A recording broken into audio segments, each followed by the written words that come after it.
Okay, so let's talk about email pet peeves because I have a bunch of them. And I just want to make sure that I communicate them so that when you send emails in a professional setting that you don't violate any of my rules. Okay, so the first one is having no subject line. Drives me bananas. And there's a couple of reasons. The first one is that I don't know what the email is about, so I'm less likely to click on it and open it up and read it. The second is I do a lot of searching for emails, and it's really nice to have just those keywords right in the subject line so I know exactly what those are and what those emails are about.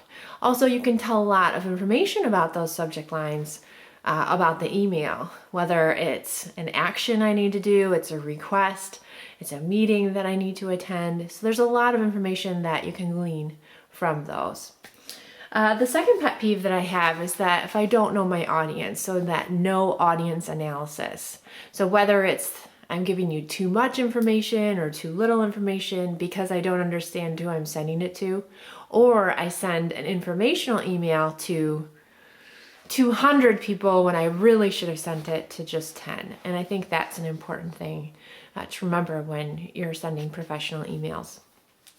Also, another pet peeve is that someone doesn't proofread their emails. Not such a good plan.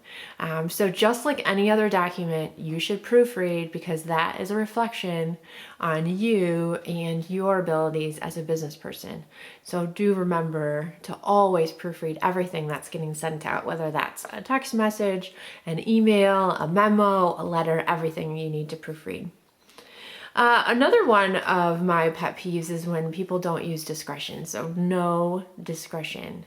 And this goes along where you're copying, kind of goes with something else I just said, when you're copying hundreds of people on a message that really needed to go to one, or when you reply all when there are those 200 people on the email, and then it's all these random comments are going back to hundreds of people. Not so appropriate. And it also, as the reader, makes me more likely to then delete your messages in the future, and I might miss something important. So it's sort of like the emailer crying wolf. You have to make sure that your emails are important, that they're clear, and that you're sending them to the right people, because otherwise, when it gets to that really important one, they might not be paying attention then. Another one of my pet peeves is when people don't have restraint. And this goes to the anger thing. So if someone does something that makes you angry, the tendency is to want to run right back and shoot off this really nasty, mean email back because you're hot about it. What I like to do is wait at least 24 hours, and maybe I go back and I write the email and I save it in a draft. And then I usually will typically go back, and after I've calmed down, I'll go back and read it. And I say, okay, I probably shouldn't send that email. And then I delete it and never send it. But when you do things in the heat of the moment, it tends to come back and bite you. Another one of my pet peeves is people that have no guts, so that they're using their email in the wrong way. So conflict is not really the best place to deal with conflict on email. For bad news, you want to do that face-to-face, not via email. Any type of termination or change in job, whatever, not something you want to do via email. So making sure that you choose the right channel for the message. And that's something that's important to remember.